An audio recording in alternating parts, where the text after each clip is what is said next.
Hello, everyone. Welcome to another discussion of The White Luck Warrior. This is the second book of the Aspect Emperor series by R. Scott Bakker. Or if you're considering Second Apocalypse as a whole, this is the fifth book in that series. Today, we're going to see the end of The White Luck Warrior. We're talking chapters 14, 15, and the interlude entitled Ishwal. With me, of course, I have the usual group of friends. Justin, would you like to start us off with introductions?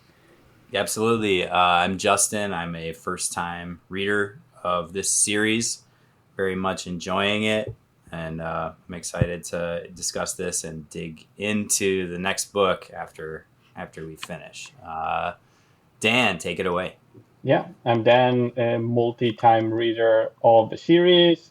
And finally, I think we're equal, the people that have read and the new people. It's a 2v2 this time. But we'll see if the discussion is different. Steve. Oh, were we overpowering you all those other times, Dan?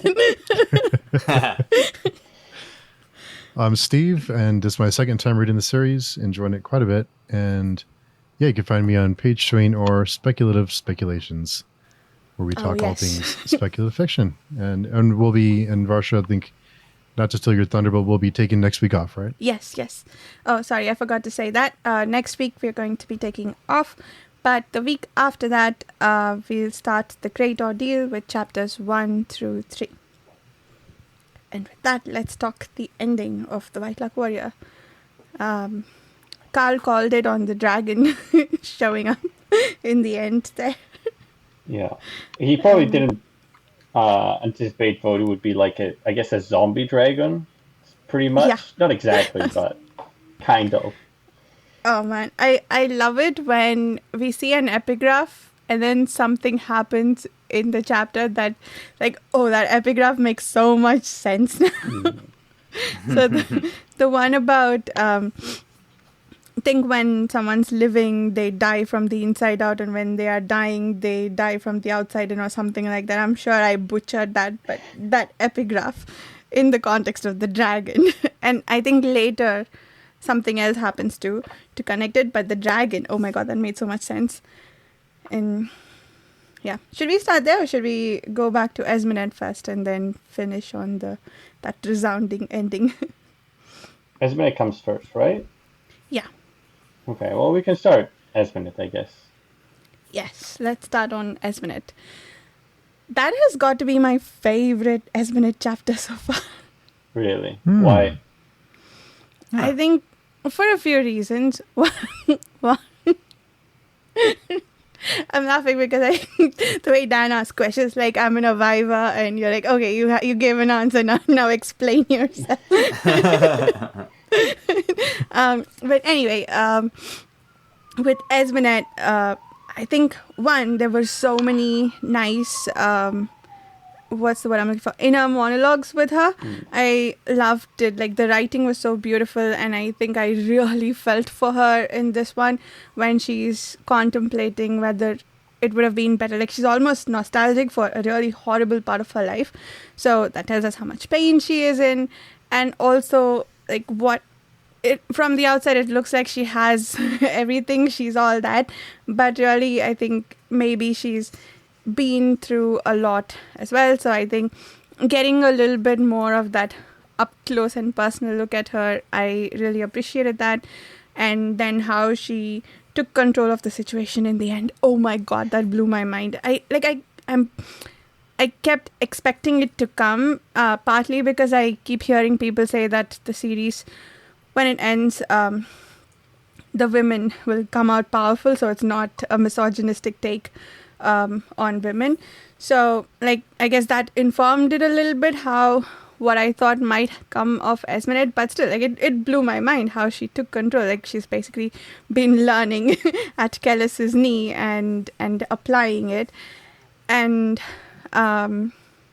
yeah, I think that and the writing I thought was particularly beautiful in this chapter.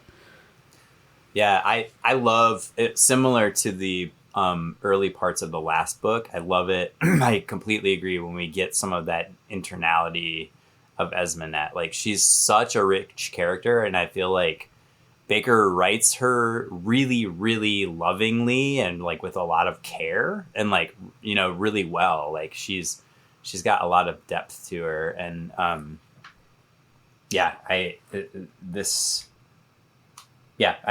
completely agree with you on that. What do you guys think of Esmenet and Maithanet's like discussion, sort of how it turned out? I guess it was all a miscomprehension, I guess. I thought that resolved a little quickly. I was a little bit like, you know, I mean, not that I wanted it to be this long drawn out process, but I sort of like, you know, like Varsha said, like Esmenet's been studying and she's certainly like learned a lot from Kellis, but also she has the benefit of like being, you know, of the doubter, right? Like she has like that seed of doubt that Achamian planted in her at the end of the first series. And I guess I you know, like Esmenet's so hyper intelligent and intuitive and informed and like really observant, and Maithanet is Dunyain, so like, you know, I feel like their whole like, oh, I can't believe we messed this up so bad, oh my god, I'm sorry, okay, you know, like to me that felt a little convenient, I guess. I don't have many criticisms of this series, but like that might be like a minor one for me. Yeah, I don't know. Yeah, I kind of thought. Oh, I'm sorry, Justin. I was just gonna say, does anybody else agree or no?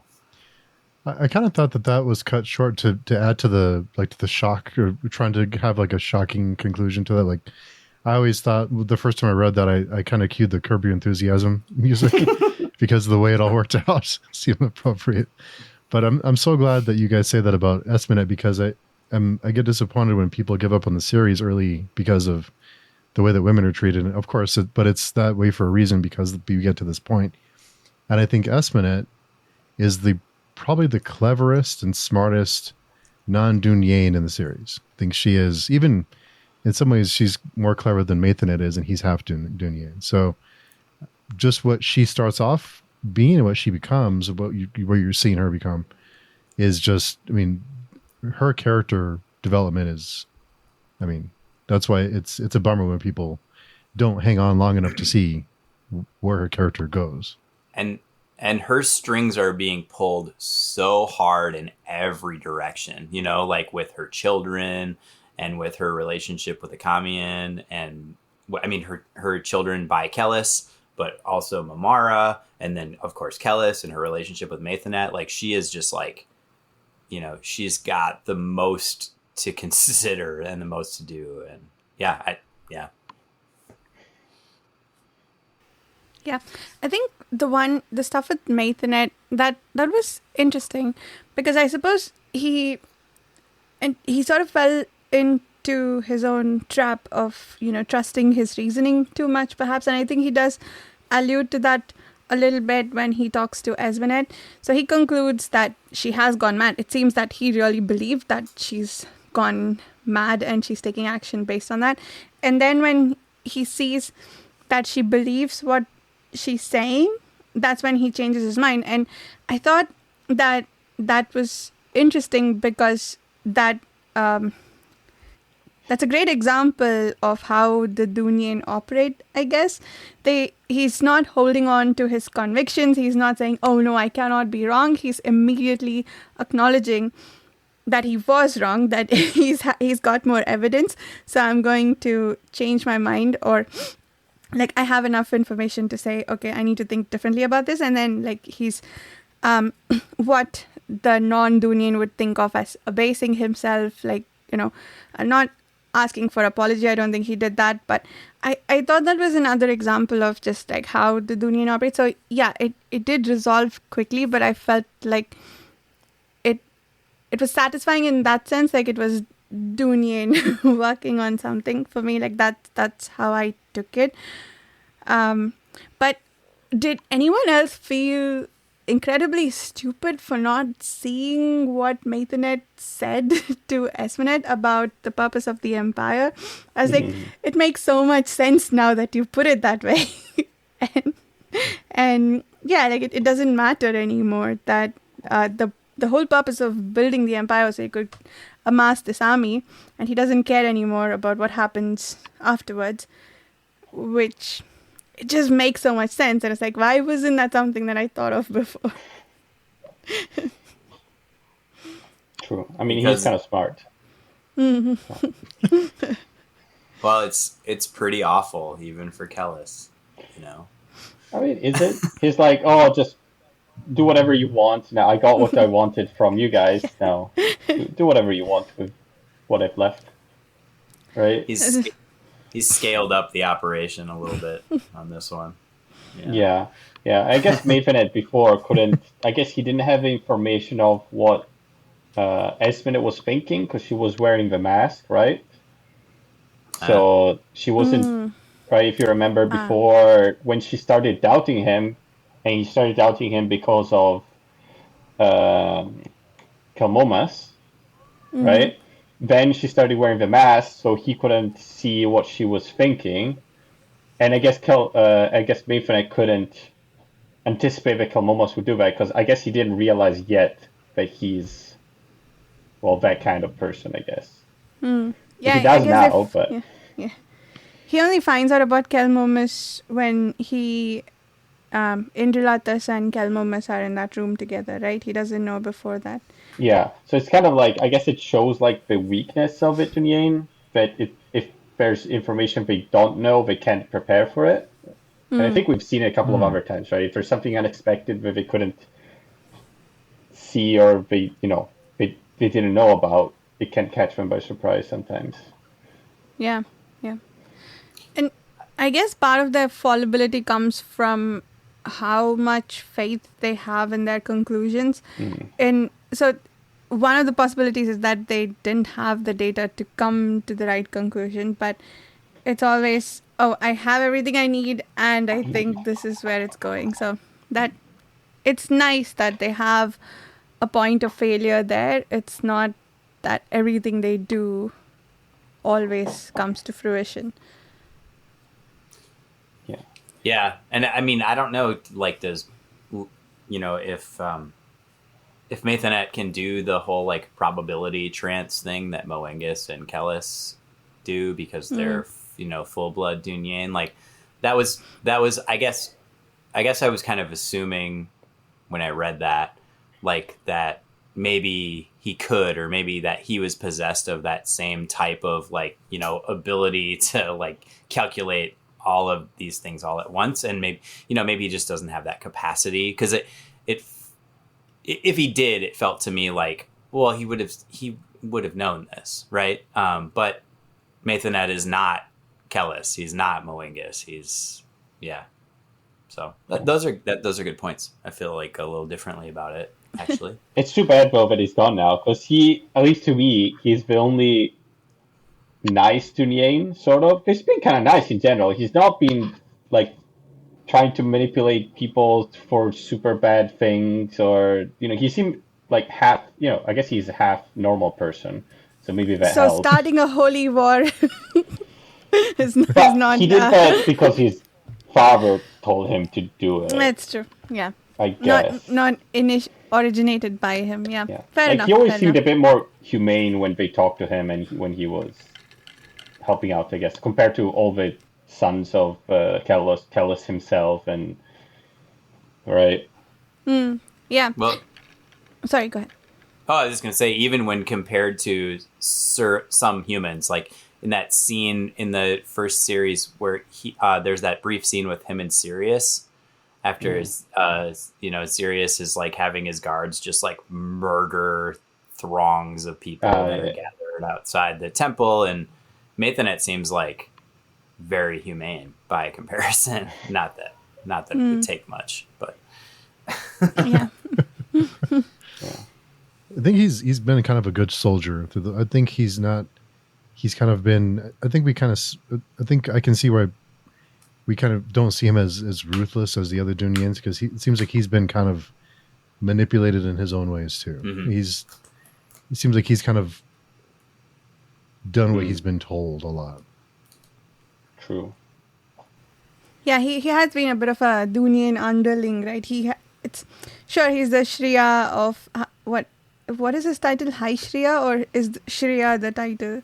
Shriya, yeah. Oh yeah, Yeah, Shriya. Okay. I don't know how it's The pronounced. others, yeah, sorry, that I have been saying it's because it sounds a lot like some Indian names. So like I'm defaulting to Shriya, but what was I going to say? Yeah, it feels like within the family he has less power than Caiutus and Teliopa even. So yeah, I guess I see where you're coming from. Yeah, I take that back.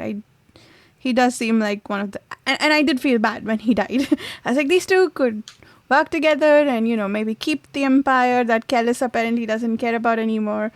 But then he's dead. And, oh my God, Esmenet thinking on her feet. Oh, I'll watch that 10 times over. I'll read a scene like that 20 times over. I love that so much.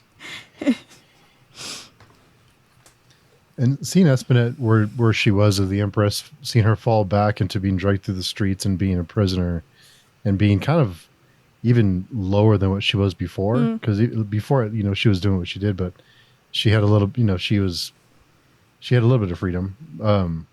But seeing her go all the way back down the ladder and then through all that on her feet, just managed to turn the situation around. Just within seconds, she was able to know exactly what to do. I just love seeing. Yeah. She's just a great character. It just really shows how fragile power is, right? And how even Esmenet, like she reflects on it a lot of time. It's just pretend, sort of like, or convincing. And then too, she's like, oh, I need to pretend, I need to tell lies and hope that people start believing. And it's like at the beginning, half of them don't kneel, and just slowly, oh, the other ones are doing it. Well, I guess now I have to do it. And then suddenly she's in power again. But nothing really changed about her, right? It just, people now believe she's in power. Yeah, I mean, I think it says a lot more about the people who agree to kneel than it does about Esmenet. And I think that's kind of the point, right? Like, I think that's one of the things that Bakker's maybe writing about, that someone points and everybody runs in that direction, and it's just like change out the person who points, and like you just need a bit of convincing and people will follow them instead of whoever they were running after before. So, but I mean, if you were one of those people and everyone else around you is kneeling, would you not also kneel and follow? Would you just stand your ground? I don't know. It depends though, right? Like, I don't know. I don't know what it is that I might be afraid for if I was in that situation. Is it peer pressure? Is it that if I don't kneel, someone might hurt me and my family? Or is it, there's a lot to think about. Or is it that by standing, there is a point I want to make and I feel brave enough to make it. Like, I don't know which of these I would be, but there are many options. And I think he's writing about the ones who are choosing to not stand. And yeah, but I'm sure like a lot of those people believed in the Shriya before and believe what he was saying, and probably don't believe that Esmenet, rightfully killed him, I guess. Because he does say he's like a fault. I don't remember what he said, but he says he was in the wrong and he was against Kellis, right? I'm pretty sure a lot of people don't believe it, but yeah, but I guess it's fear then. Fear, or maybe peer pressure less than fear, but all those things. All of those Human things. nature. But none of those flattering for humanity as a whole. Varsha, you describing that, how so many points and everyone kind of just runs that direction. Not to get into too many spoilers, but it sounds like another book we read recently, almost exactly from a Cormac McCarthy book we read recently. Oh, yeah, that.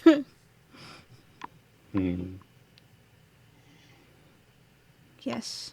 That makes sense. Yeah, I agree. And I think McCarthy was probably writing similarly about, I guess, the levels will fall to if we can just feel part of a group. I don't know. Kind of. Yeah.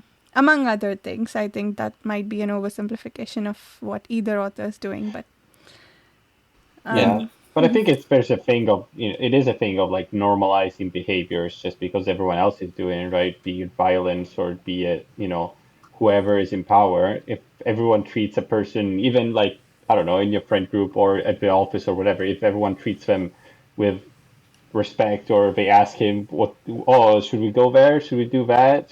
Then suddenly they just acquire that, I guess, yeah. not responsibility, but that position.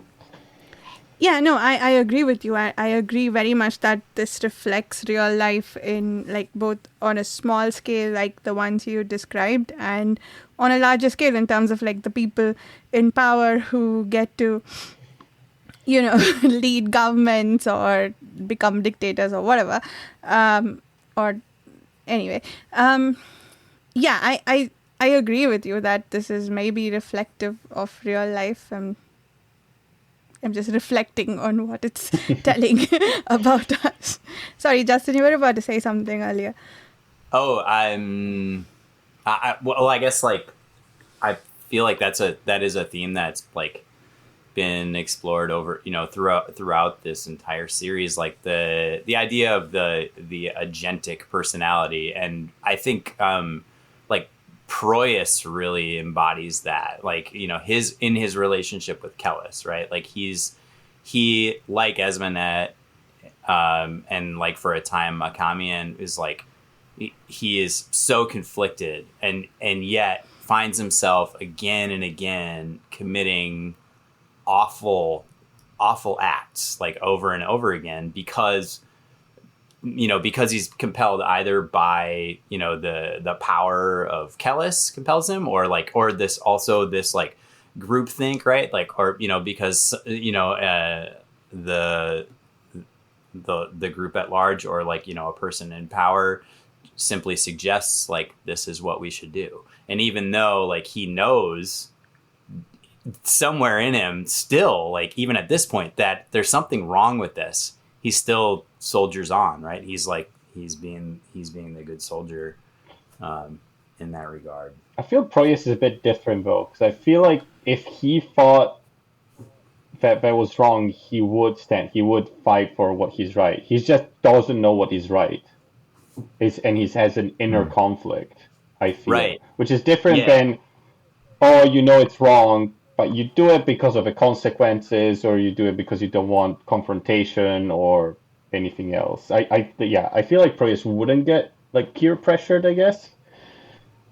But he is deeply influenced by his culture and religion. He's trying to find what the right thing is. He just doesn't know what it is. Sure. I think. Yeah. I mean, yeah, maybe he's not convinced that, I guess not being convinced 100% that you're on the right path and doing the things that he's done, to me, is the same as knowing you're not on the right path and things you've done, because at some point you're all in, right? Like Proyas is all in, like, even though he's agnostic in a sense, like he's irredeemable at this point, like for the time he's put in, I would say. But I feel like Proyas is representative of someone who might be grappling with their faith. Like, I don't know, an equivalent in the real world might be, if God is real, then why are there so many starving people and whatnot? Or why are things a certain way? Or why do I have to, I don't know, reject a certain group of people because God says so, and things like that. Like, you might question your faith in those ways, and maybe you decide at the end of the day that this is not a God worth worshipping, or you might decide, no, I'm going to do everything God tells me to do because I think that is the more right thing to do. I feel like Proyas is more in that category than maybe, someone who knows with certainty that something is right or wrong. Maybe. I'm not sure. But yeah, I can see how you mean it too. But me, Proyas feels like a good person, which is sort of I guess, manipulated by society and the structures of society to be a bad person. But I'm sure he's trying to be good. It feels, and if he would be in a different society like ours, I feel he would be a lot better. But that's the structure of his society, so he's sort of pressured into that. I guess he's molded into a bad person, I guess. I don't know. Well, bad for our standards, but Yeah. Yeah, Yeah. I mean, Sorry, go ahead. maybe something that Bakker is saying is like if you're not like directly in opposition to like this like harmful, horrible superstructure, then you're part of it, right? Like maybe that's a hard line Bakker's taking. I don't know. Again, like you could interpret it. I don't know if he's saying that, but that's something you can interpret. I mean, just being passive in a society and not directly opposing it sort of means a bit like you're complicit in what it's doing. Mm-hmm. But yeah, going back to Esmenet, I guess, what did you guys feel about the whole thing about her getting an assassin and then reconciling and then the assassin killing him? Like it's very much like the beats, like comedy beats, if it wasn't so tragic. Yeah. Right, all these people died, and it's just. I'd completely forgotten about the assassin. And then when he showed up, I was like, oh no, there's no way. She can't like signal to him or, give him gentle hints to not go through with this, because apparently even she can't stop him once he's been triggered. So. Yeah, a code word or something. Yeah. Bananas. No. Yeah. But I think it all happened in like 1 second or something. Isn't it described how like, he just steps out and he, in very much the same way as the White Luck Warrior, like the way it's described, isn't it? Yeah. I guess that's how the gods operate, it seems, at least for now. It's kind of like they're not manipulating things. They're sort of, they're falling into place, kind of. They're not, it's not a brute force. As to say, it's so very subtle, very like, nobody's looking here, nobody's perceiving this. Yeah, they're just there where they need to be at the right time, right? Kind of like the White Luck Warrior. Yeah. Like very, very lucky. Very lucky. Yeah. I think there's a. Oh, sorry. Go ahead, Steve. I'm sorry, Justin. Go ahead.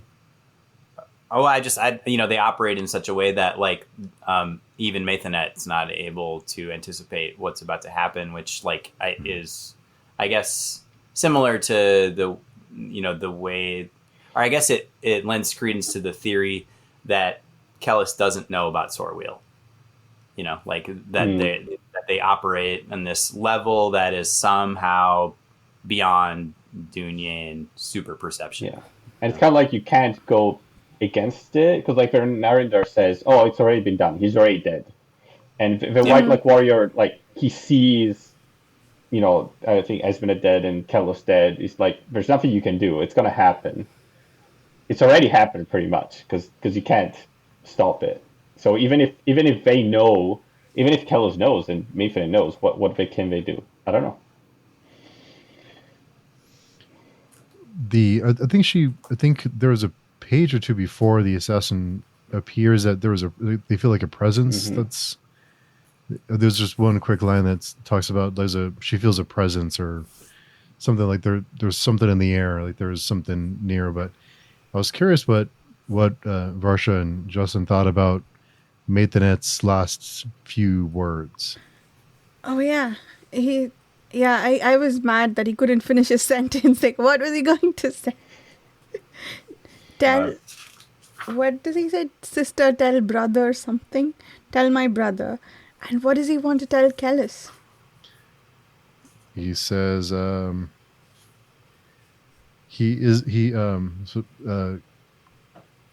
see. He isn't what you think he is. Yeah. Oh, you mean that? Oh, about Kelmomas. I thought his like absolute last words that he wants Esmenet to communicate to Kellis. But oh my god, I kind of wished he hadn't done that. Like, is going to break her heart. And we find out that seems like a good segue into talking about Kelmomas.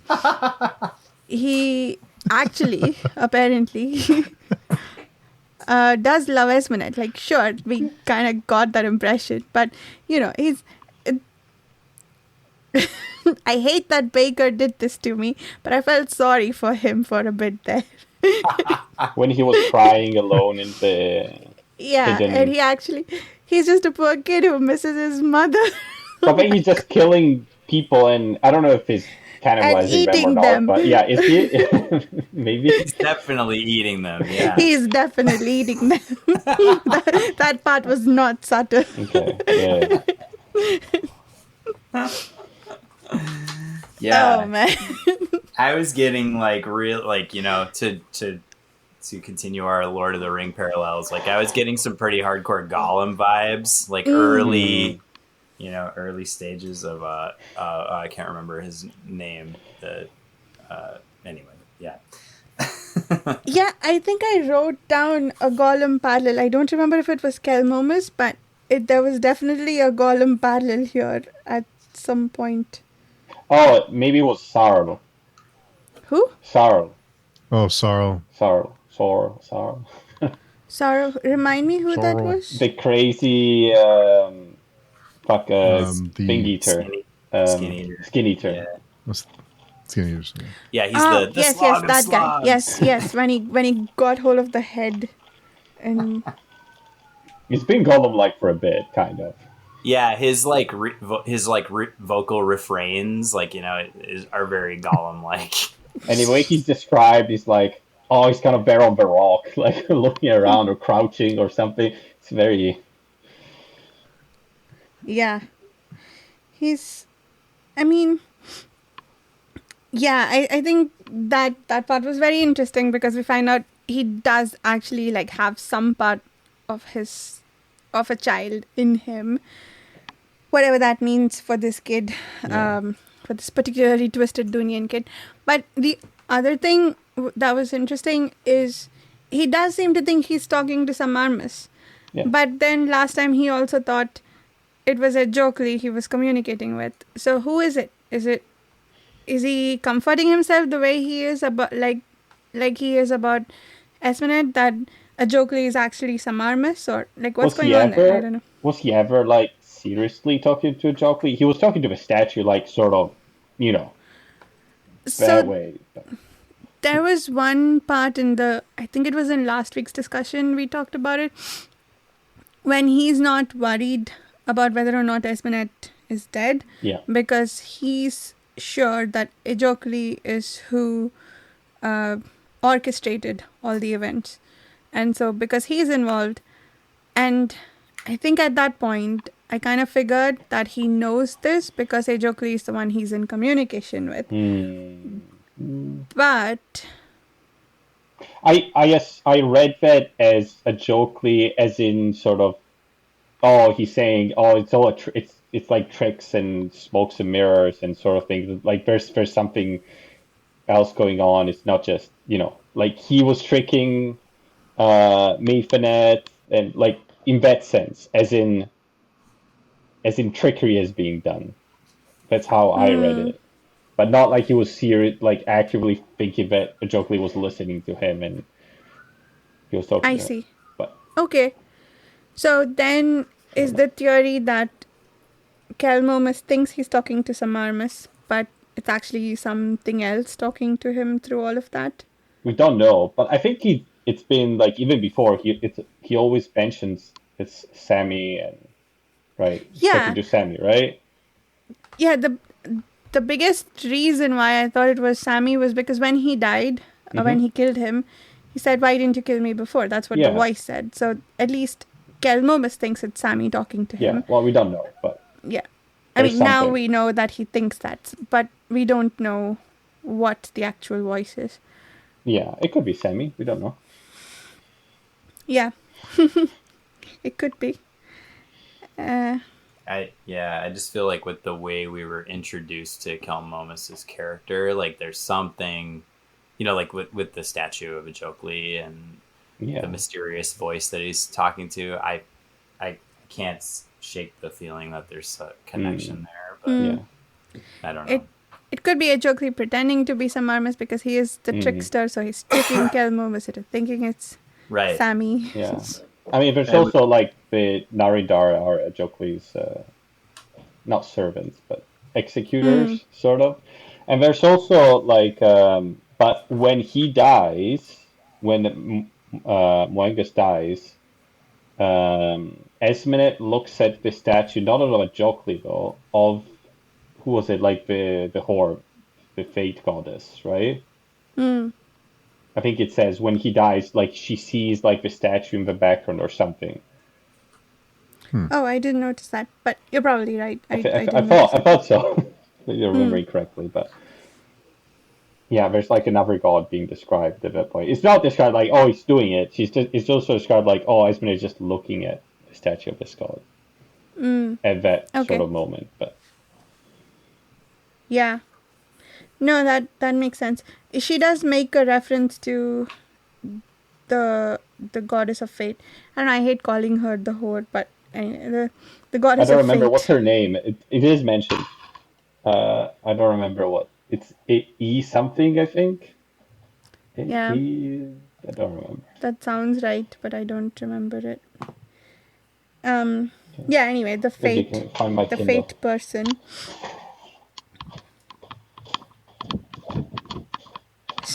Yeah, the Kelmomas has what? I've highlighted this, and he would cry like a little boy for real. Mommy! That just doesn't track. That was a voice in my head for Kelmomas. Yeah. Really? I don't know. It kind of tracks for me. It's like crazy, but like he has real emotions, right? I didn't think that until now. That's why really? this section was such a big surprise for me. Like, I mean, whatever it was, sure, he's manipulating the hell out of Esmenet because he wants her affection, but like so did Kelhis. So what I don't know what to make of the fact that he wants Esmenet's affection, but now it seems that he actually legitimately loves her, and in a twisted way wants her to love him back the same way or something. I don't know. I think all of Esmenet and Kellis' children, they all have like one aspect of a real human person. Like maybe they have one part of the emotion or the other one, but they're all like kind of broken in the sense that they're missing the other parts, which balance and make a person actually function, right? And like he kind of has that emotion of love, but that's the only one that he really has, pretty much. Okay, and that's so powerful. Kind of like Indrilatas went mad with his compassion, I guess. So his affection for Esmenet is making him... It's kind of like that's his objective. Taking him to all these extremes. Just like Kellis' objective is, I don't know, the Logos or whatever it is. And he's doing his Dunyain thing to do that. And Kelmomas' objective is to, I don't know, be the only person, just have his mother just for himself. Yeah. That makes sense. It's kind of fucked up. It really is. So to answer your question, Steve, I kind of wish Maithanet hadn't said that and poisoned her mind about it. Like, just let her be. She's going to find out eventually. Just let her be happy for a few more months or years or until... You don't want to finally punish Kelmomas? I was like... I mean, I think it's going to punish Esmenet a lot more than it's going to punish Kelmomas. So, you know. True. But I don't know. It says at the end of the part of Esmenet, it says, the Empress of the Three Seas turned to the idol of Anake, who by some perversity of angles gleamed golden over the dead Shriya's inert form. She began laughing, clawing her hair and laughing. Such a devious horror was fate. Anake, I don't know how to pronounce it. She's the goddess of fate? Is that correct? Yeah. Let's see. I was gonna search for this word. Oh yeah. Oops. When the Phantom, after Maithanet's killed and the Phantom drums beat, the Empress of the Three Seas turned to the idol of Ngaki, who by some perversity of angles gleamed golden over the dead Shriya's inert form. So yeah. That's why it's kind of very suspicious when it's put there, like in the text. And Yeah. Were you there last time, Dan? I think it was just me and Steve. We were trying to decide who me, Steve, and Carl. I mean, sorry. But who the whore was, like one of the epigraphs said something. Oh yeah, about how we can't. I'm paraphrasing, but it was to the effect that prophets are like not both prophets can be right. So whoever's wrong, like we say that it's because of fate or like the horse. So we're trying to see if, since Ajokri is Kelmomas and the White Luck, we think Kelmomas, White Luck Warrior, is a bunch of people we've tried to speculate about. And so like who could be the goddess of fate, and Esmenet seemed like a likely candidate. So I wonder if the repetition of that here is expanding on that a little bit more. who knows? Who knows? You and Steve know. So Nobody knows.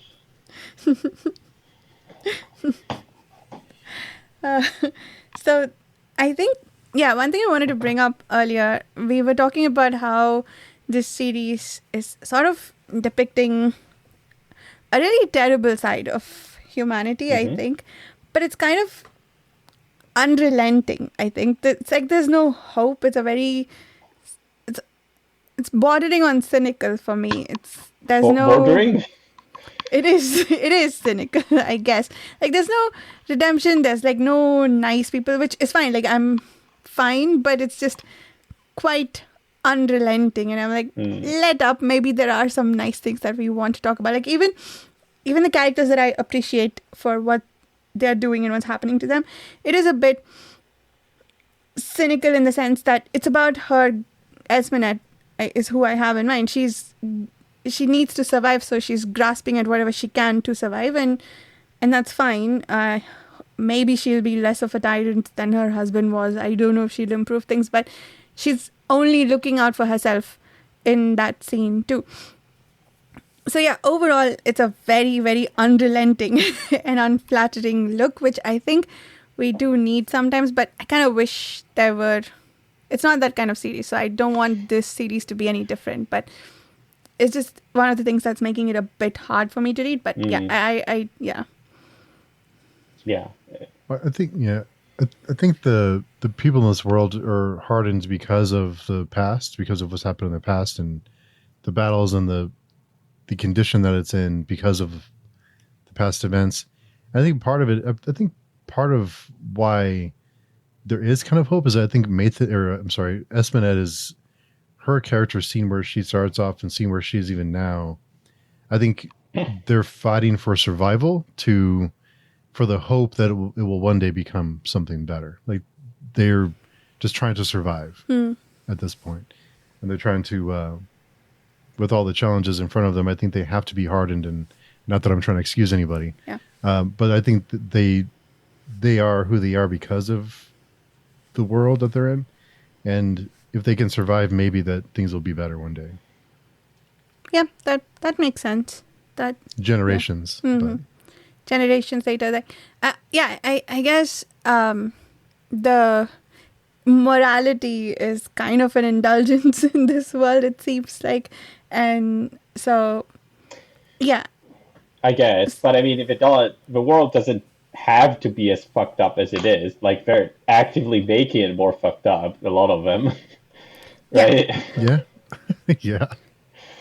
Yeah. So, well, we don't know if it's... I assume the gods also have some influence, given religion is so important, but... Yeah, I mean, the sad thing is I can find parallels to all of these to our world, which is, Ear was fucked up and whatnot, but so is some of the stuff that we deal with. But then, with reading stuff like that in fiction, some of it comes with, okay, it's not all terrible. Look at these nice, pretty flowers growing here. I guess just something that you can look forward to, something a lot at the end of the tunnel instead of just like more of the same. But what's the light of end of this tunnel? Like, first it's so far away Survival. that, like, even if I think about it realistically, like how much work they need to do to get to a point in which, right? It's a lot of, like, you need to defeat the consult, then you need to reform society. You need to. There's a lot of stuff that needs to be done, I guess. I guess in the first book, at least we had the Esmenet and the Kimian relationship, which was the nice part, but now we don't really have that. So I think that's if it isn't really anything which is nice. No one is having a good time. No. Only if you're crazy. The crazy people are having a good time. Yeah, Sal seems to be quite happy that He no knows one how to around party. him is, but he's certainly. Yeah, maybe people like Salbon and I don't know, crazy people. Salaban, yeah. Salaban is in his element, I think. Yeah. Yeah.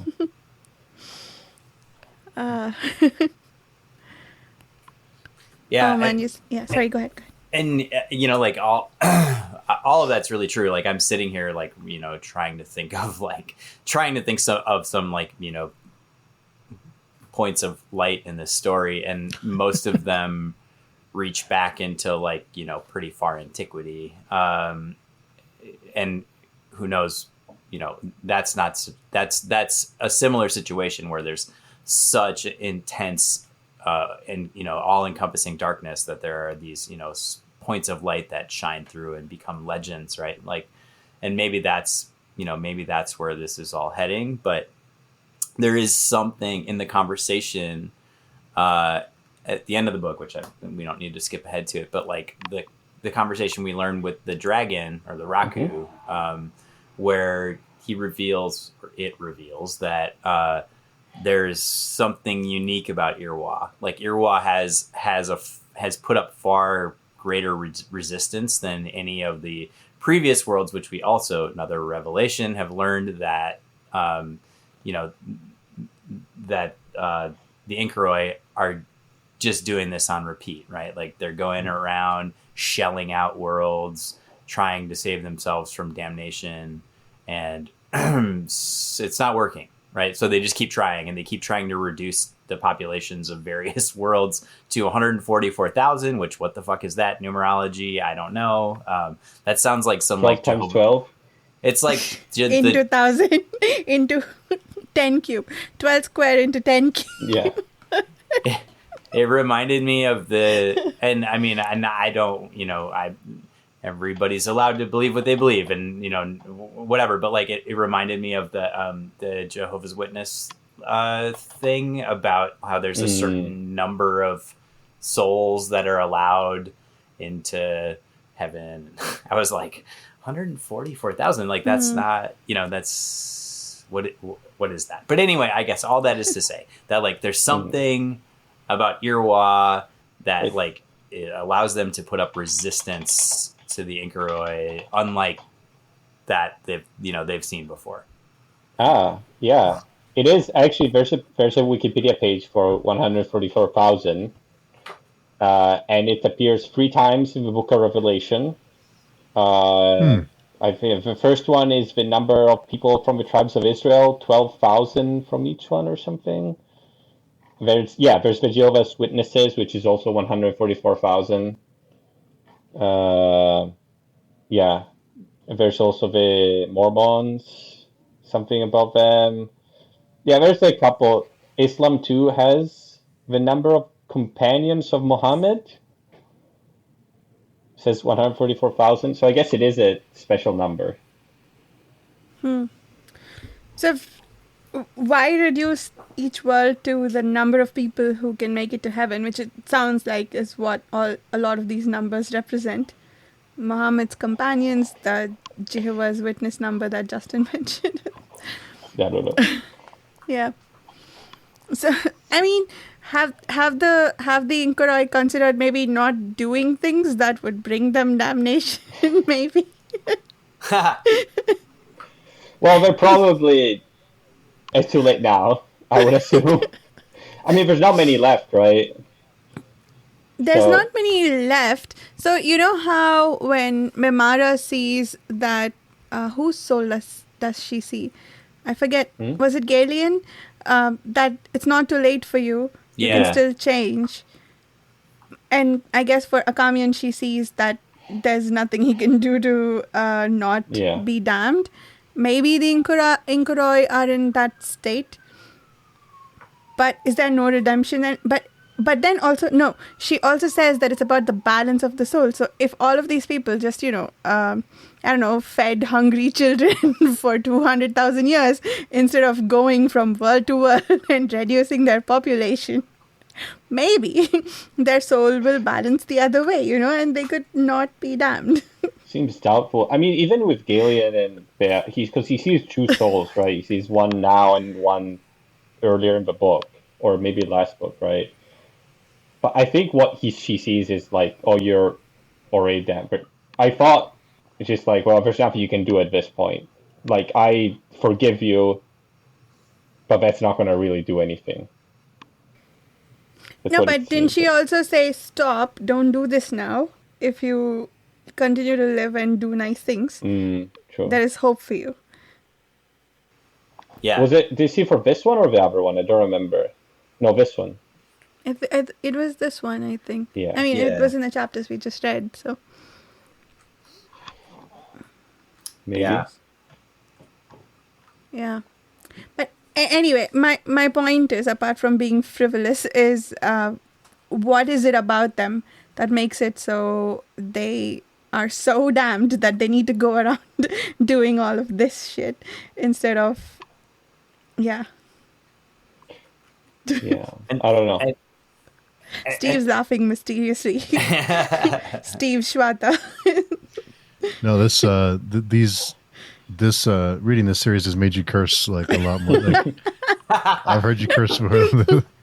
or reading the series with you guys has made me comfortable enough to curse in front of you. Maybe. I mean, yeah, maybe.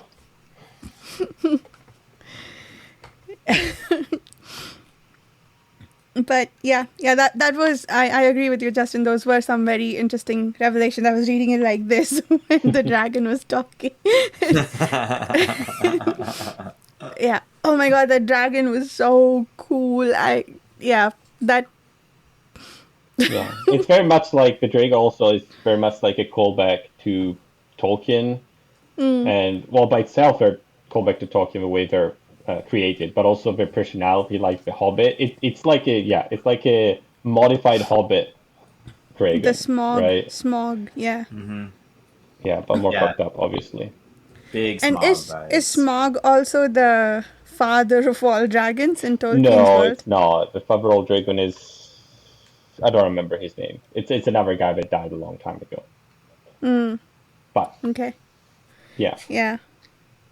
I like the dragon also sounded a bit senile, like the No God does.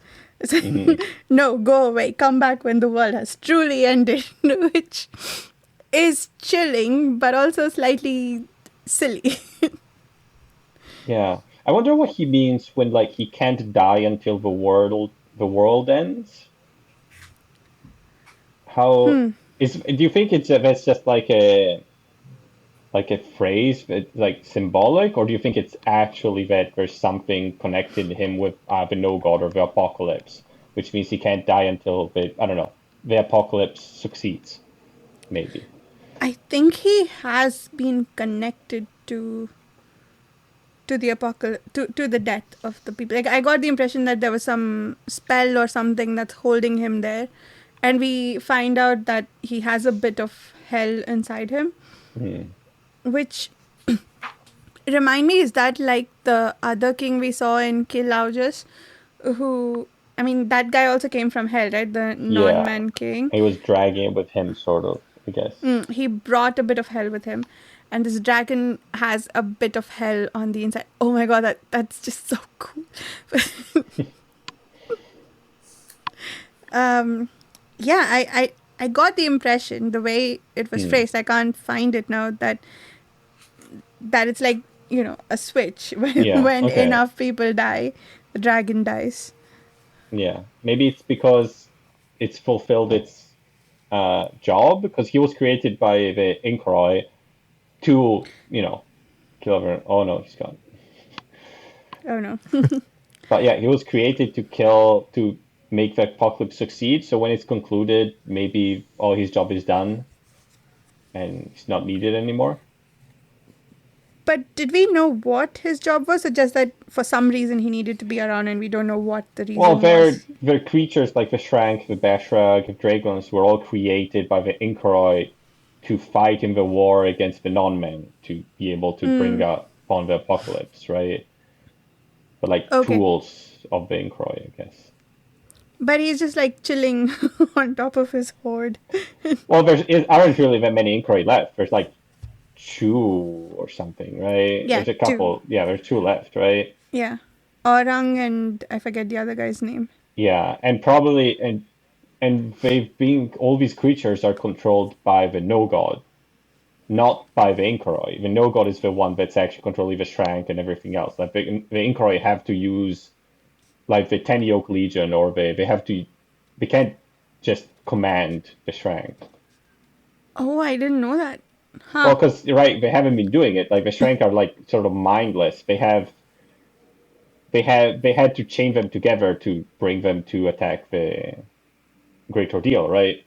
Mm-hmm.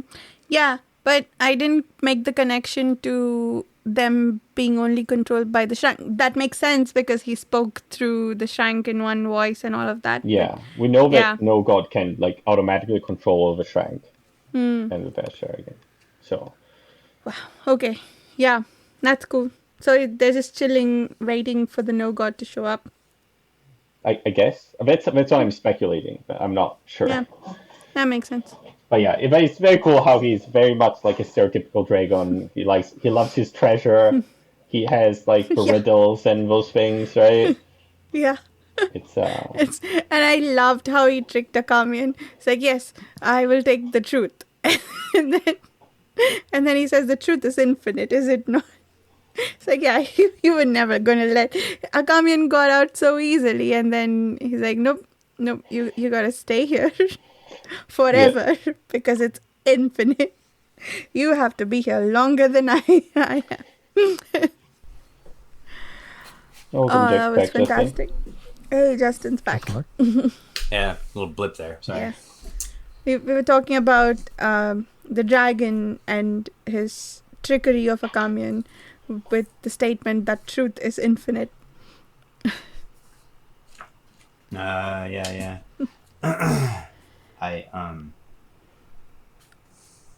Did you guys talk about the in that 45 seconds when I was gone, the joke that Akamian makes about shitting his pants to yeah. What was it again? What's his name? Nilgikus says they enter the chamber and Nilgikus says, "This is where I'm meant to die," and Akamian says something like, "You and my loincloth," or something. Yeah. And then Nilgikus laughs. And I was like, what? I feel like Bakker's got he's got this little pocket full of dad jokes that he disperses through it. He deploys them through Akamian every once in a while. He's just like, I just gotta get this one out there. Sounds about right.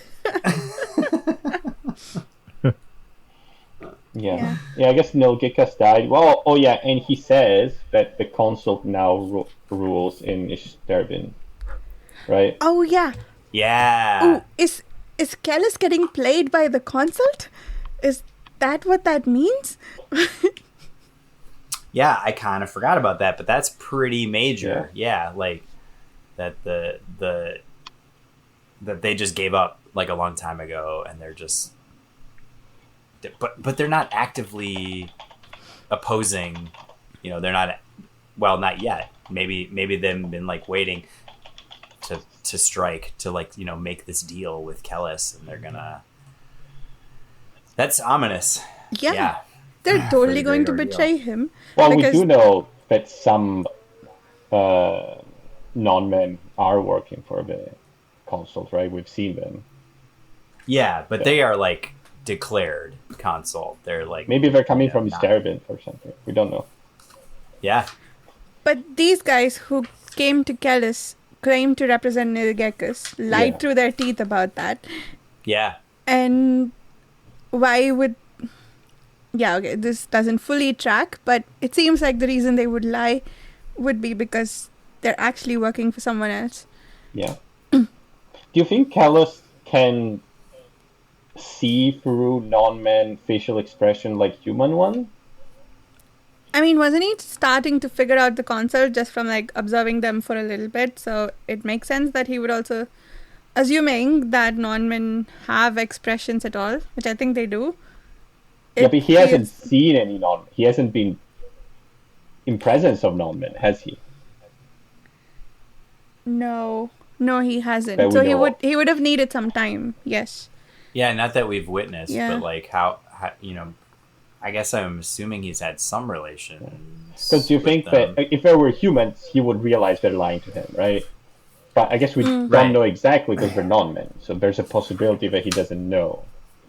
Yeah, and the non-men are just so fundamentally different than humans, right? Like they don't necessarily like believe in individual identity, and so they're driven by like a very different set of, they're motivated by completely different things than humans. And depending on what the hell the Dunyain are, like maybe yes, maybe no. Yeah. If the non-men remember what they were Yeah. going to do. Yeah. But actually, now that I think about it, since we know that the captain was working for Kellis and he employed Nilgekus, do you think that he didn't tell Kellis that this is Nilgekus and I have like the king of Sterben here with me? Would... I just thought about that. Do you think... Oh, I suppose Cleric knows that... the captain knew who Cleric was. I think so. Oh, the references that Akamian made, let me be your book and I will keep reminding you, that was interesting. So I guess that's what was going on between Kosotar. It was 51st day. This is who you... Yeah. Every morning. Captain Ron. Or wait, not Captain Ron. Overboard. Sorry. He's pulling in Overboard. Oh, yeah. It's a creepy move. And yeah, that seems a possibility. So maybe Kellis knows he's being played by these guys. Or maybe they're actually working for them. So much intrigue. I want to know more. Every time we talk about Kellis, it's like, oh, he probably knows. But what if he doesn't? But maybe he knows. But, Yeah. right, well, how many levels are they? He knows we're deceiving him, but they also know that they're being deceived. And right, Yeah. Is it double, triple, quadruple bluff? I think one thing we have to keep in mind is that he's prepared for this for 20 years. And I don't think it was just building the army. I'd be very surprised if he didn't also acquainting. Like, he came here wanting to make a pact or create some sort of alliance with the non-men. Yeah. So I would imagine that he's done some sort of research on how to deal with them and like what their factions are and whatnot in those 20 years. So it's not like, he's just like up and built this army to go wage war on Golgotha. He's prepared. So I don't think we're completely off when we think that he might know things that seem far-fetched to us. True. Now I really want to go back and reread that scene from the first book where he has the encounter with the non-man. I've been wanting to do that. Actually, I'm going to do that. Because like there could be some like awesome clues. Maybe. Yeah, that's always the thing. It's like we don't know how much he knows and how much he's prepared. It's very... Yeah, because everything depends on that, I guess. But we know there must be some things he doesn't know. Because he must have, like, for example, not prepared for 1/4 of his army to get destroyed. I can't believe that was his plan, right? Yeah. Unless it was. It could be. Like, he probably planned for that by building an army 1/4 bigger than what he actually needed. So. I don't know. We don't know anything about what Like he knows. he built a whole empire to just drop like that because he's blown his nose on it and is done with it. So why would he do yeah, I don't know. I wouldn't have trouble believing that he planned for half. Yeah. Or I don't know. I find it so cool die. that we can just sort of assume he might be capable of anything. And even with all the stuff we know, it's so hard to get like concrete, this is what's happening. I'm 100% sure.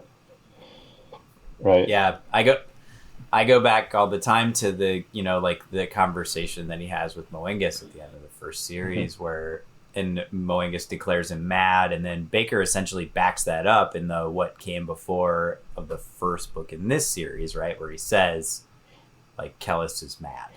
Like empirically, it's stated in this, like, narrator's kind of voice. We don't know who the narrator is, but does that mean he's wrong? No. Like he might have gone mad, but that doesn't mean that he's like missing things. It might just mean that like his motivations are all wrong, right? Like, but it doesn't mean he's slipping. Like, it doesn't seem like he's slipping. It seems like he's doing everything, that he intends to do. But because we don't get any of his internal monologue anymore, we're just left to guess at it, like everybody else, which I think is cool. Because can you imagine if we knew what was happening, it would be a lot less interesting. Like, oh yeah, yeah, absolutely, yeah. We're in the same boat as everybody else, or I guess we're in the same boat as Akemi. Yeah. Talking about things we don't know, what do you think was going on with Lord Kossuth? Well, he's dead now. Oh, he was yeah, just a normal person, do you think? This book had so many things that were like felt like an anticlimax. Like, what was he or not? Well, he was mortal, she concluded, but he died a very strange way, didn't he? Yeah. Like, he got 2 arrows, like 1 arrow in the face and 1 through the neck, and he was still, like, writhing on the ground trying to do something. And only when he cut his head. I'm kind of getting the sense, I have no basis on which to think this, that he was possessed by some demon, and the demon is now in Sal. And I feel terrified for Mimara because she left some Kiri behind for him, and now he's just gonna chase them down, and I don't know. Yeah, that cannot end well. That whole thread with Sal and Kossuth's head. Oh my God, that was such a terrible image of him having tied his head to his beard. I did not want that image in my head, and now. Yeah. Yeah, it is very suspiciously, how do I say? I don't know. It is kind of, it did remind me a bit of Kellis's heads, right? And yeah. Like how something is going on there, and who knows? I don't know. Could it be related? That tracks. Yeah. That makes sense. So. But we don't know what's going on there, so. The way, no, it doesn't. The way Kossuth died, it almost felt like the way some skin spies die. How they creep and crawl all over the place, except this was a full man instead of just a spider-shaped face thing. I mean, the skin spy also died, I guess, in the same fight. Yeah, I lost track of him. Where the hell did he show up from? He was the he had taken over the body of the stone hag. I can't remember. The only one that was surviving, the one that was, even though everyone else died because they didn't have query, he still seemed fine all the time. Well, now we know why, I guess. Oh my God! Once again, I feel so stupid for every time. I know, me too. Every fucking time, I'm like, oh yeah, yep. Dude, Bakker is so good at like meeting it out. Like, it's been just long enough since like the last Skin Spy reveal that I've somehow forgotten. Yeah. I mean, I don't know why I thought the Skin Spy is still in Soma and just following them at a distance. Why he wouldn't have taken over one of the others? Why did I think that? He's keeping up with them even without the key. Okay, he must be superhuman. Why did I guess because yes. the last time we see Soma is at the time when there's still like 3 or 4 other skin hags in total, but he was one of the ones that was described as being more fit than everyone else, if I remember correctly. Yeah. And I guess he got swapped sometime around there, because then we don't see Soma again, but it sort of like makes you think already, oh, this guy is a lot more fit than everyone else, so when he survives for a long time, it's like, oh yeah, you don't think there's something super suspicious going on. But it does make sense. It's very sneaky. It's very sneaky. Yeah, it's very similar to what he did with Narendar, right? He's like, oh, it's long enough for you forgot that happened. Bet you didn't remember that. I can't like decide if I think that Kasodr, if there is something supernatural going on, or if there was something supernatural going on with him, or if he's just this like legendary, like Colonel Kurtz like figure, right? Like he becomes like almost like a godlike figure to his men because he's been through such hell, he's done such like horrible things, he's a survivor, right? He's super tough, but he feels like more than that to everyone around him. But like when you look back at his death, like it's really kind of unceremonious, right? It's sort of unremarkable. Like he's incredibly tough, he gets shot through the mouth, which wouldn't kill you, right? And then he gets shot through the neck and he starts to die and then he's beheaded, right? Like, so it like he's having a bad day. Yeah, it's a rough series. But like I don't know, to me he reads as like, a human who's been through hell, right? Through the Unification Wars and through being a skin eater and leading a company and just he's a complete zealot, right? Like he's a hardcore capital B believer, and like that's his power. Maybe that's where I'm at right now. What do you think, Steve? Do you think he's normal guy or something else going on? I don't know. They're ganging up on us, Justin. We gotta do something about it. The rereaders are ganging up. But this part 2, when he dies, it's also to me very similar to the part of Esmenet, just showing how, because up until now, like the captain is like, nobody's going against the captain. He's got full authority. He knows what's happening. It's like the illusion of power and control. And then just like that, everything's broken and it's gone, and he's nothing. It's very similar, I think. Yeah. And just how, and also the part like, which is to me was very chilling, how Pokwas and Galian and what's that third guy? Those 3 guys, right? Cole? Yeah, I think so. Cole, yeah. How they just immediately turn on Mimara. Like, because we've been with them for so long, and I remember the first parts when Akemian went to them, and he was sitting around the campfire joking, and they seemed kind of nice up until now. So, they seemed like, out of all the skin eaters, they seem reasonable, normal people. They helped Akemian, they helped Mimara other times, but it was just, Yeah, immediately. Real. Yeah, that part was terrifying. And for a brief moment there, I thought Mimara could take care of herself. And she kind of did. But she also had these moments of vulnerability before that where she was genuinely terrified.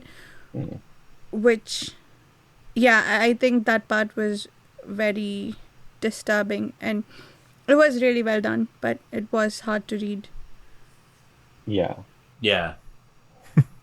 Very disturbing scene. Yeah. Well, and just that, like, like the proof that, like, what she's been fearing this whole time, what she's been you're kind of looking back on it and realizing that she's been carrying this dread, which of course she has, but like, you know, the first thing that happens to her is somebody tries to rape her, right? Like when she's first discovered. So like this has been hanging over her head the entire time. And like this, you know, this is just like it's confirmation that she's had this very moment to fear the entire fucking time, you know, from, and yeah, that's dark. It's, you know, it's, and I think she could have probably won like 1v1.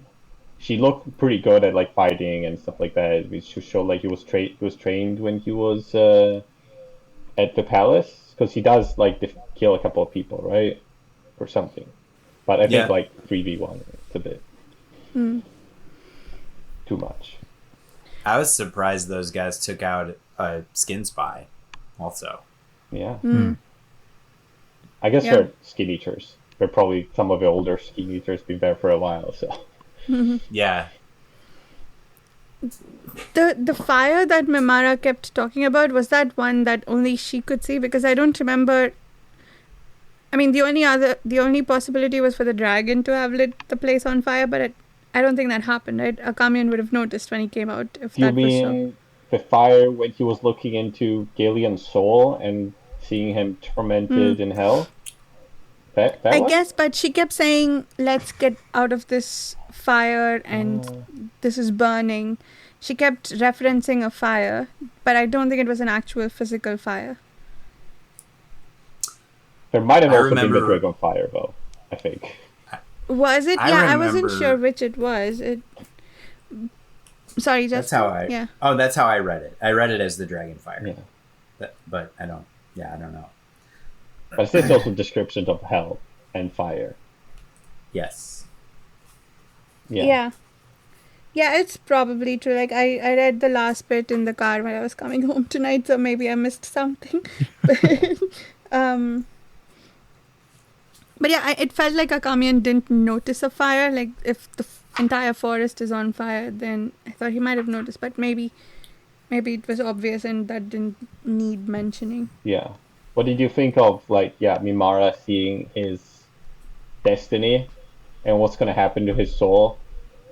And it's like, oh, it's so bad that even what you're doing to me now, I'll forgive you because your destiny is so tragic and fucked up, I guess. So it's interesting too that it seems like the judging eye it's not strictly that, right? Like she's able to kind of like see across time.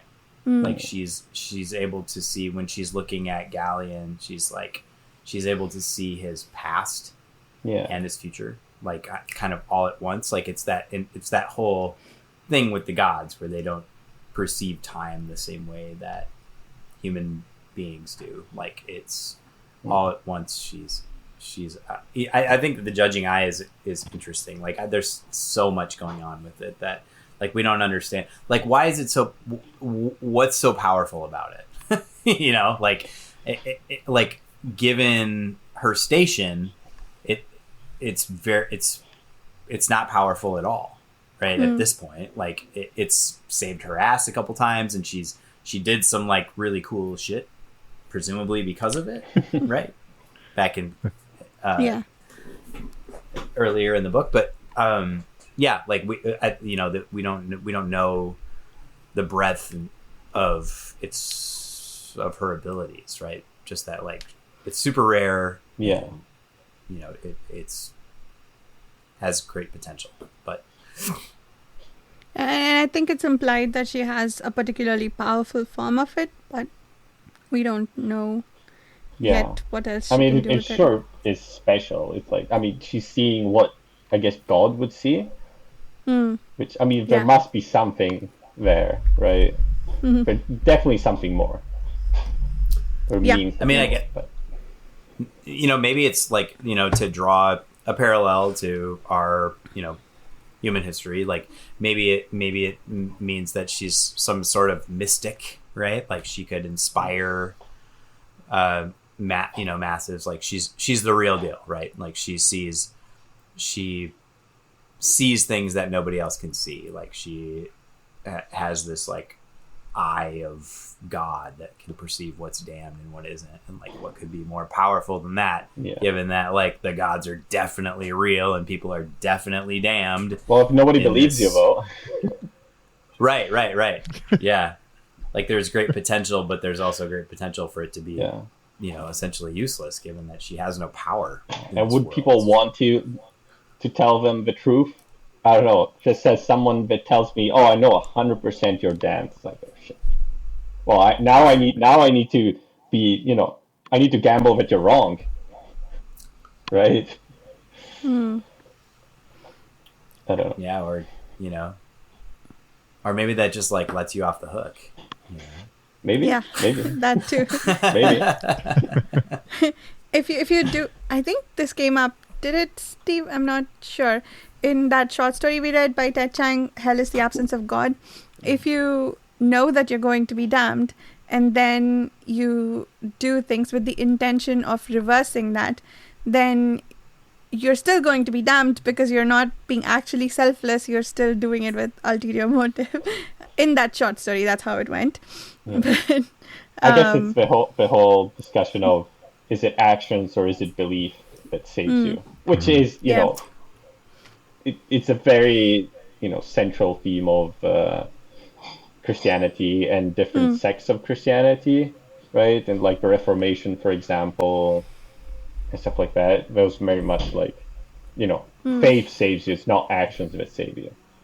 So it doesn't matter, like, for example, it doesn't matter doing all these rituals that the Catholic Church does and all these, you need to wear a purple gown or you need to do this and you need to say these specific words. It doesn't matter. What matters is you believe.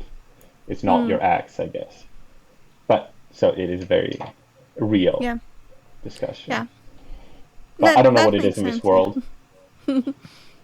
It doesn't seem like belief plays much of a role it seems in all acts, of it. right? Yeah. What you do. Even if you don't believe it, as long as you follow it, the gods are like, yeah, that's good.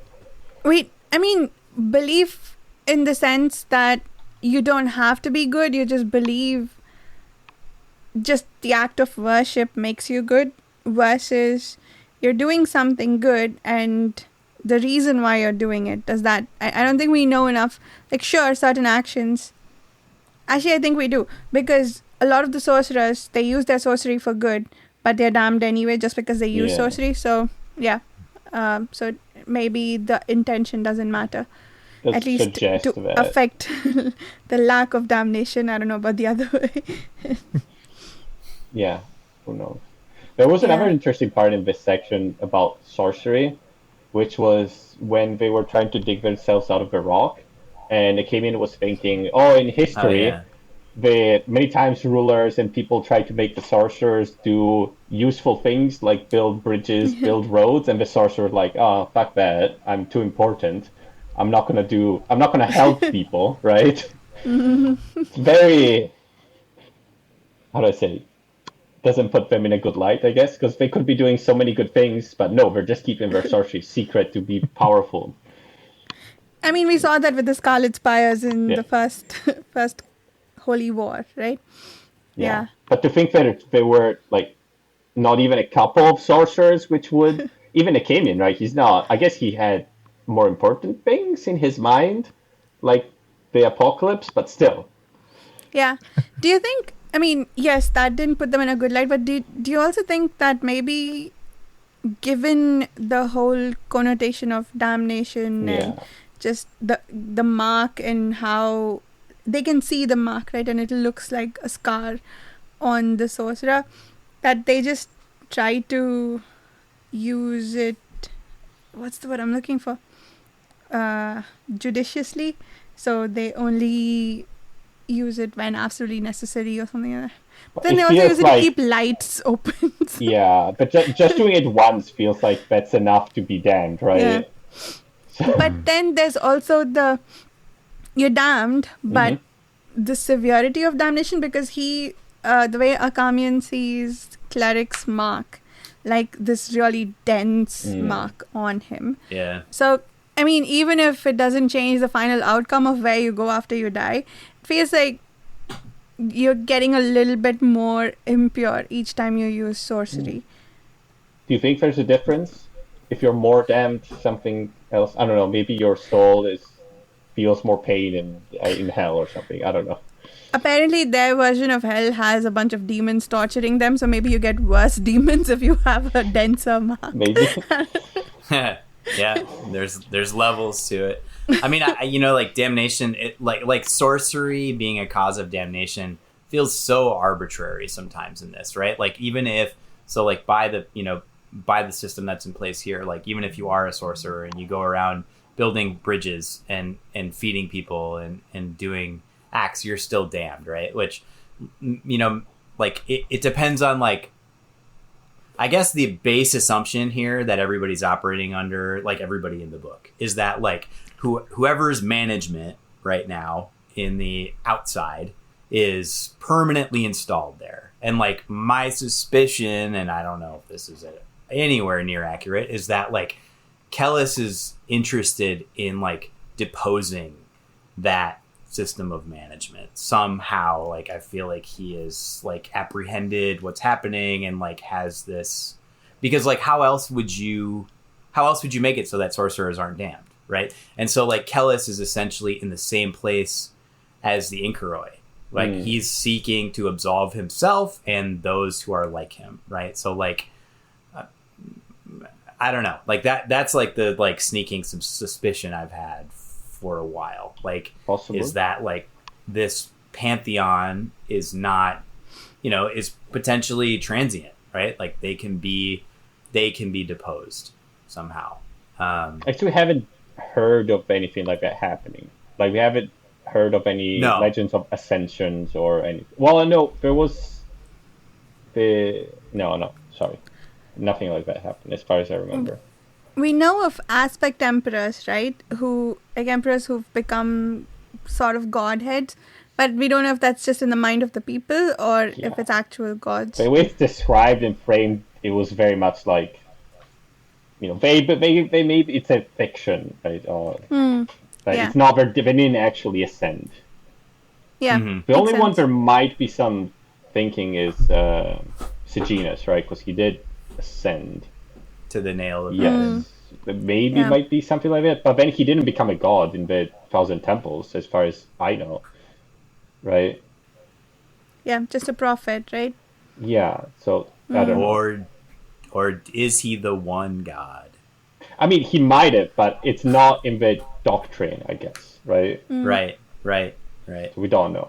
But it's something else that I think is might be wrong in our assumption when we're trying to interpret what the gods and morality is in this world, is we sort of assume in our world that the gods help humans, but that's not guaranteed. Like, it seems to be more in this world that the gods are more interested in just like, oh, worship me. They're not trying to help people. They're just trying to get people to worship them and do whatever they want, but not for the people's benefit. Yeah. Absolutely. So, kind of like the emperors that we've just seen too. Yeah. So it doesn't mean, so maybe even if the wizards help build the roads and everything else, I guess it's a benefit for people, but would any god care about that? Maybe not. No.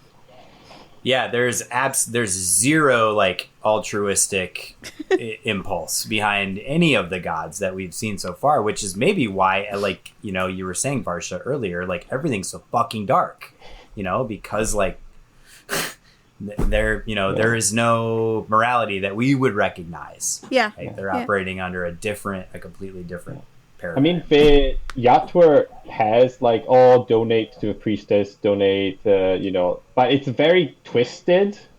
The way it's presented, it's like reveling in being poor and having nothing, but not in a good way, like you would see from a Christian monk or a Buddhist monk or something, right? It feels more, I don't know.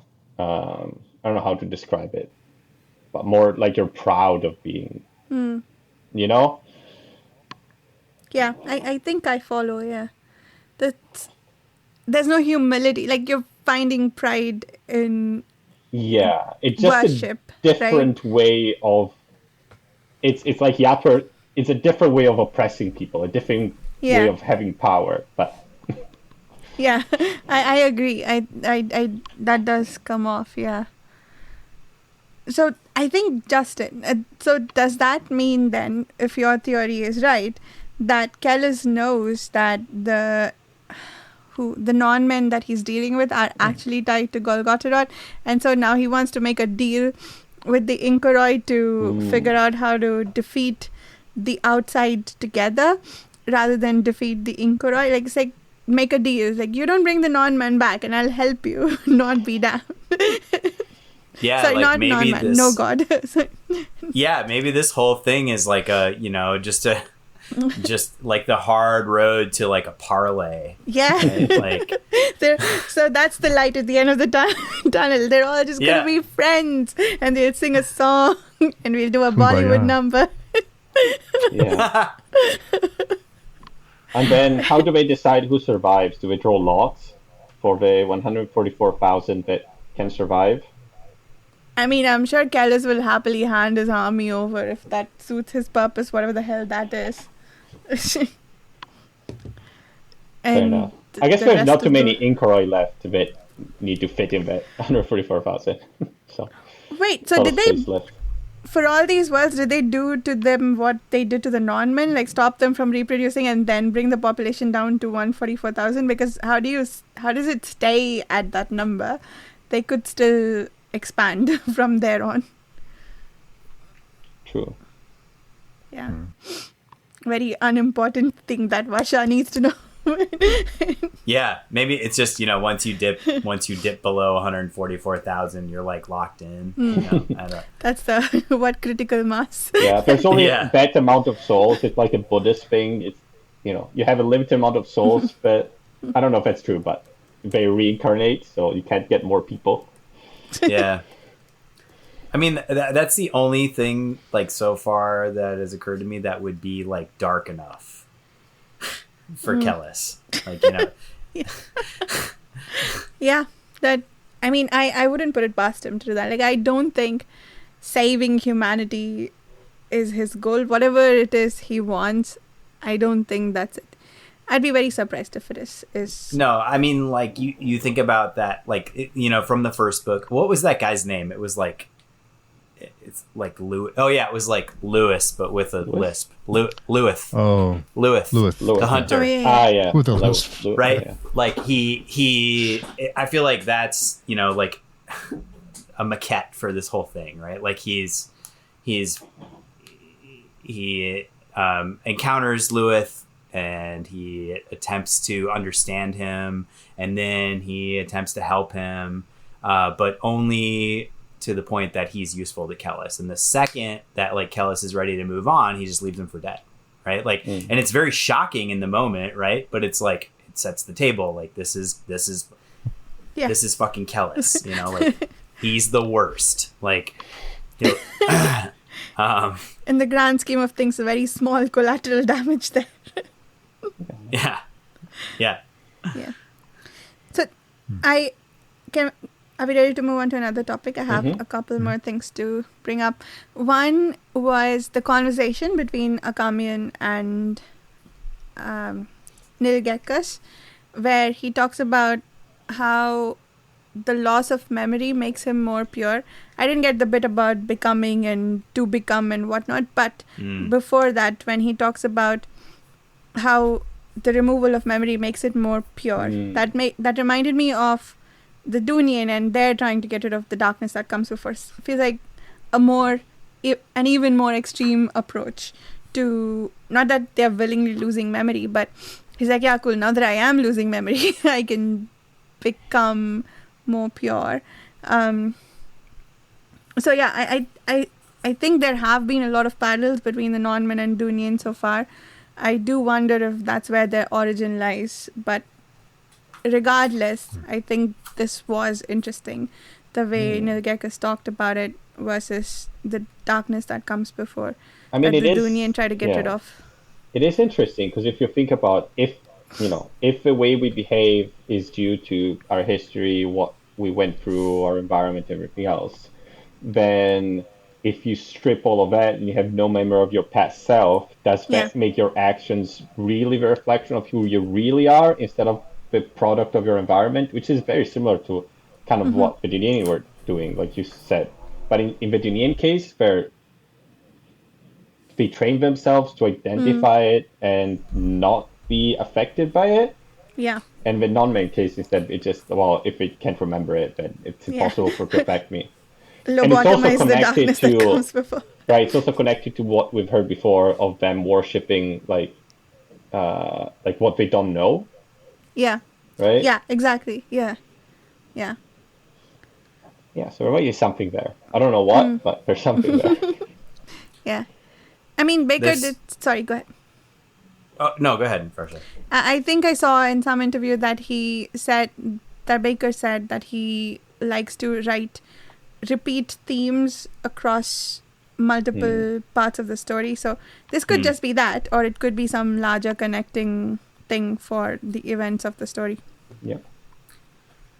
I think there's something similar to in Realitas and his kind of in how like what he perceived gave him his power, right? Was his essentially he felt he was free to do anything, which made him powerful because he didn't what was it? He didn't he had no fear, or he didn't care essentially about anything, which is kind of a similar argument to what Nilgikas is saying here. Instead of like I don't remember, it's just that like I don't care.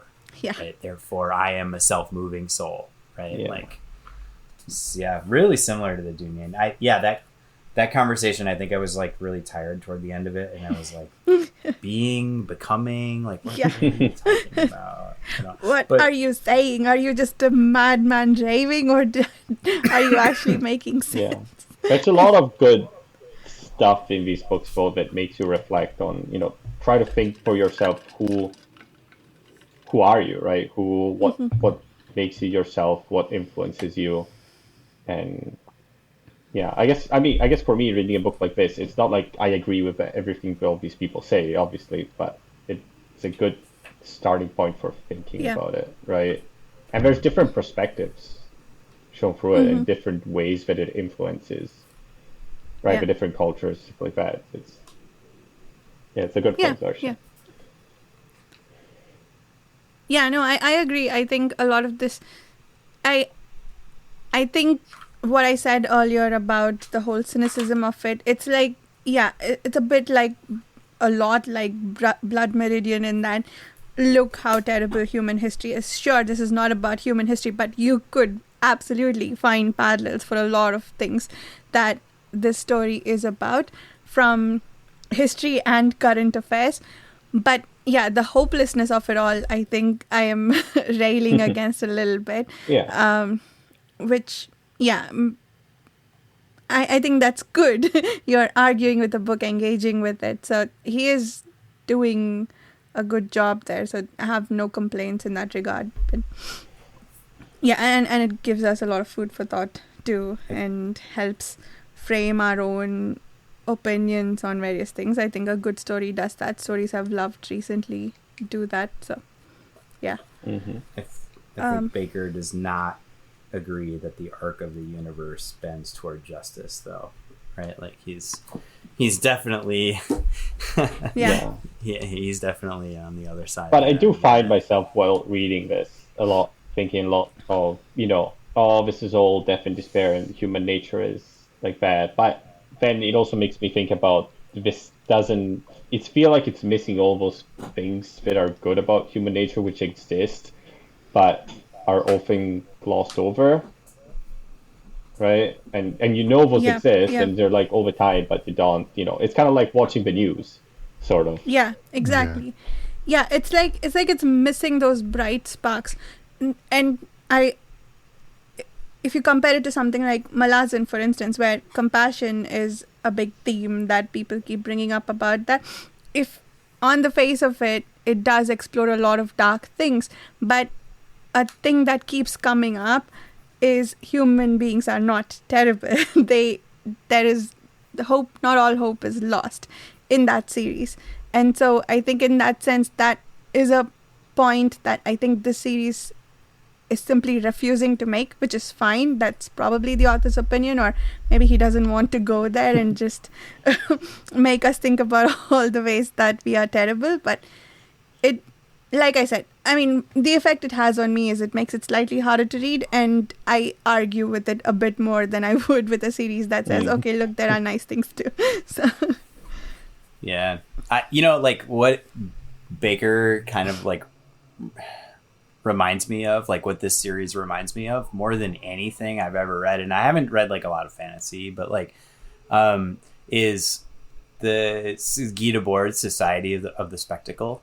Like and a bit of a like, I mean it's a little bit of a stretch, but like Debord's writing is like essentially that, like it's a Marxist like critique of late capitalism, right? And it's saying like that, like the spectacle is capitalism's self-defense mechanism, and it takes, like, it's this impenetrable defense network of capitalism that takes everything that attempts to subvert capitalism or undo it, and it turns it into a commodity, right? And so like it's not that human beings are terrible or flawed or that we want to be awful. It's that this system that like inhabits us and that we inhabit, and that is like the air we breathe. Like we have difficulty imagining what the world would be like without it, right? Like it's nearly impossible. Like it's easier to imagine the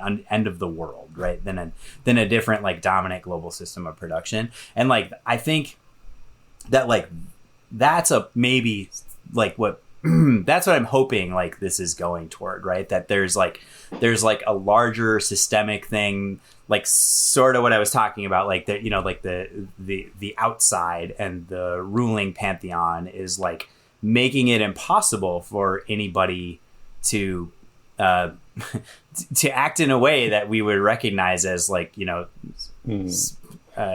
possessed of any sort of morality. Or the gods are the capitalists and the humans are the proletariat. Yes. Exactly. Yeah. Nice. We need to take over the control of the means of production, which in this case would be the souls or something. Hold on, I'm gonna write my graduate school application real quick on this. Wait, speaking of soul, there was something interesting here. Was it something the non-man said about the soul being a burden? I think. Maybe. What was it? What was that line? Oh, be right back. Yeah.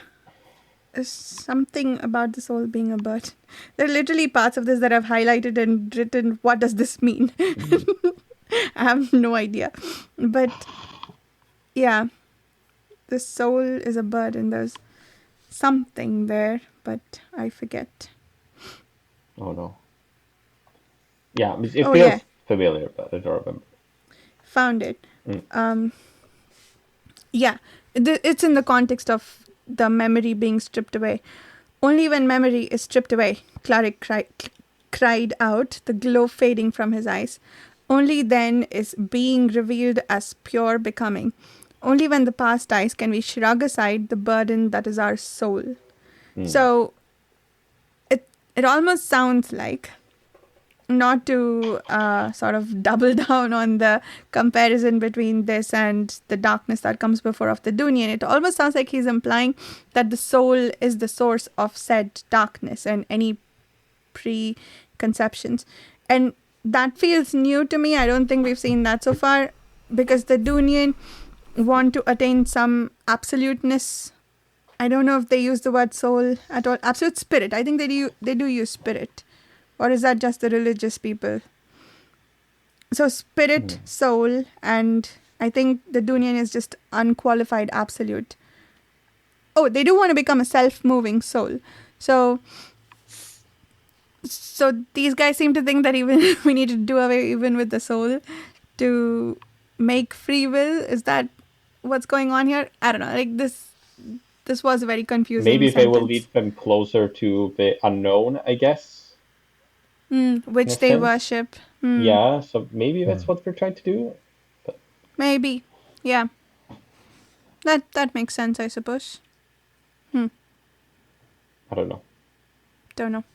But yeah, that was an interesting line I highlighted. I will keep thinking about that as we make our way through the rest of the series. It does make sense though, like the description, because the soul, I guess, the memories, that is what anchors you, I guess. It is a burden in a sense. Yeah. In this case, it's said negatively. Yeah, but he's also speaking of memories as if it's a negative thing. So, yeah. So, last topic that I wanted to bring up was their coming to Ishwal. Two questions there. One, Shrank are apparently following them. Are we to take from that the Shrank have always been attacking this area and so Ishwal may be no more? And two, following from that, Akamian, or was it Mimara, thinks that it's a dead place. So, seems unlikely, but they were in some sort of labyrinth, right? So, I guess it's fine that they think it's a dead place. It doesn't mean anything about whether the Dunyain are themselves alive. Yeah, I mean, it's a hidden keep, right? So maybe it's supposed to look like a dead place. And I guess my assumption there was that the Dunyain have, attempted to, stay completely hidden. So it would look like a dead place from without. But also because the consult have been at work slowly over many years, like the Shrank their numbers are greater and greater, which is the entire reason why Moengus left Ishual in the first place, was because some Shrank came close to Ishual, and so they had to go out and dispose of them. And then Moengus went out into the world to essentially see what was going on, and then was polluted and all that good stuff. Okay, that makes sense. But okay, yeah, another dead place, like the last line is pretty what does that mean? Yeah. I kind of don't. I know it's meant to be a cliffhanger, like they came all the way here for nothing, but I'm like, nah, good try, but nah, I'm not believing. Yeah, we'll see where we go from here. Any other things to talk about before we call it done for this book? No, that was it. Just had one quote. Oh yeah, we didn't do quotes. The only one I have for this one is, he dies from the outside because hell sustains him from within. Pretty cool. Sorry, say that again. Yeah. He dies from the outside because hell sustains him from within. Oh yeah. The one about the dragon, right? Yes, that was brilliant. I think I had several exclamation points as my note for that quote. I'd marked in that chapter also the quote, one of the early first things that the Raku said. I can't remember the Raku's name right now, but I thought it was desolation is my birthright, and then just what he says is such things that I remember, twisting in the void for sailing ages, watching my makers descend as locusts upon world after world, reducing each one to 144,000, and wailing to find themselves still damned. Yeah, that's pretty cool. And that's big. Is desolation? I know the movie is called The Desolation of Smog, but I don't remember if Smog was associated with desolation too. I think it's the name of the area around Erebor. I think it's called the Desolation of Smog because that's where he burned and where nobody was living, I think. Oh, okay. Cool. Yeah, I liked that little connection to the Tolkien dragon. And speaking of Tolkien connections, was it the chainmail thing that Mimara takes from Frodo gets one of those, right? Totally. Oh yeah, and isn't it called like Mithril? Yeah. Or something like that? Something like that, yeah. It's like one letter off. Like, that's so great. I love that. It's not just on the nose anymore. Yeah, it's It's the very whole obvious. face. Very obvious. I mean, that's something I like. Well, it's sort of like I don't know what's the quote initially is referring to, right? There's a quote which is like, fuck, what was it? It's like this work of literature or this thing is present in every other subsequent works of literature. Like Tolkien is present in every work of literature because either it is an influence or it's not that, and by its absence, it's going against what Tolkien is. So it is still present because everything is influenced by it, in a sense. Nice. Yeah, that's pretty cool. But I don't remember if it was originally about something else. I do remember hearing about Tolkien, but here is very obvious. Yeah, No. I love how boldly Bakker is, flies that flag. I mean, he's again, I haven't like read many interviews with him because I'm afraid of spoilers, but like Yeah. it's clear that it's awesome. He's like a super fan, and he's not shy about it. Yeah, I like it when authors do that. I have this one also, Raku quote. I smell deeds long dead and fierce, immortal fierce. Perhaps you possess riches after all. It creaked forward, losing tiny landslides of debris and treasure. Truth it is, manling. I love that. I think it's a reference to Seshwata, right? And how long the Mandate have been afraid of the second apocalypse. Immortal fears. Yeah. And I am Nilgekus. I am cleric, and you will hear my sermon.